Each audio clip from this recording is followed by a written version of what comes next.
தேன்மொழி, தமிழ் சிட்டு ஆகிய இதழ்களின் ஆசிரியர் யார்? Question 24. A. Kannadasan, A. Bharathidasan, இ. பெருஞ்சித்திரனார், இ. திருவிகே. ஆன்சர் இ. பெருஞ்சித்திரனார். குருவினா. Question 1. பாவலவேறு பெருஞ்சித்திரனாரின் தமிழவரை உறவேறும் காரணமாயிருந்த இதழ்கள் யாவை? ஆன்சர் தேன்மொழி, தமிழ்ச்சிட்டு. Question 2. பாவலரேறு பெருஞ்சித்திரனாரின் படைப்புகள் யாவை? உலகில் 100, கனிச்சாறு, பாவியக்கொத்து, மகப்பு குவஞ்சி, நூறாசிரியம், பள்ளிப் பறவைகள், என் சுவை என்பது. வண்ட தேன், தமிழர், தமிழ்ச்சுவை இவற்றை ஒப்பிட்டு பெருஞ்சித்திரனார் குடும்பத்திடும் செய்தி யாது? ஆன்சர் வண்டு தேன். உள்ளத்தில் கனல் மூட வந்தாவது செந்தாமரை தேனில் குடித்து சிறகடித்து பாடுகின்றது. தமிழர் தமிழ்ச்சுவை தமிழர் செந்தமிழை சுவைத்து தமிழின் பெருமையை ஏங்கும் முகந்துகிறார். அன்னை மொழியே என்ற பாடலில் அமைந்துள்ள விமர்சனங்களை எழுதுக.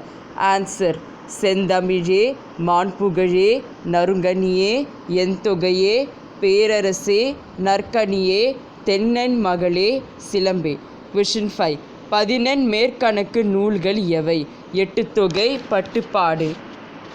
Question 6. தமிழ் எவற்றின் காரணமாய் தமக்குள் பன்னுவரை ஏற்றுவதற்காக பெருஞ்சித்திரனார் கூறுகிறார்? ஆன்சர் பழம்பெருமையும் தனக்கென்ற தனிச்சிறப்பும் இலக்கிய வளமும் கொண்டது தமிழ். நீண்ட நிலைந்த தன்மை உடையது. வெற்றி மொழியார் தமிழை குறித்து உரையது புகழ்மொழிகள் ஆகிய இவையை தமக்குள் பற்றுவரை எடுத்துப்பாக பெருஞ்சித்திரனார் கூறுகிறார். இன்னும் பார்ப்பதே என் தொகையே, நற்கனிக்கே இவ்விட சுட்டப்படும் மொத்த நூல்கள் எத்தனை? சிறுவினா. Question 1. பாவலரேறு பெருஞ்சித்திரனாரின் குறிப்பு வரிக. பெயர் பாவலனாறு பெருஞ்சித்திரனார். இயற்பெயர் துரைமாணிக்கம்.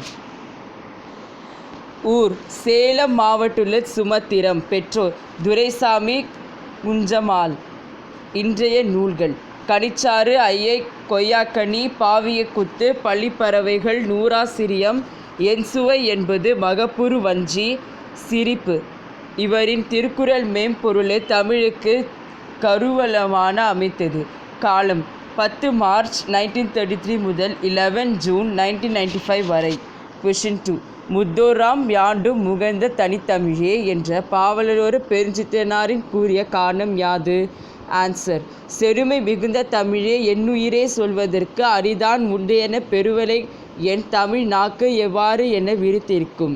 பழம்பெருமை தனத்தென சிறப்பிற்கும் இலக்கண வனம் கொண்ட தமிழே, உன்னுடைய நிலைந்த தன்மையும் வெற்றிமொழியும் பேசுபவர்கள் உன்னை பற்றி கூறிய முகமுறை எனக்கும் பரிவுற்ற எழுப்பின்றன. என் தனித்தமிழே, வண்டு செந்தாமரை தேனை குடித்து சிறகடிக்க பாடுவது போல் நாங்கள் உன்னை சுவைத்து உள்ளத்தில் கனல் மூல உங்கள் பெருமையை எங்கும் முழங்குகின்றோம்.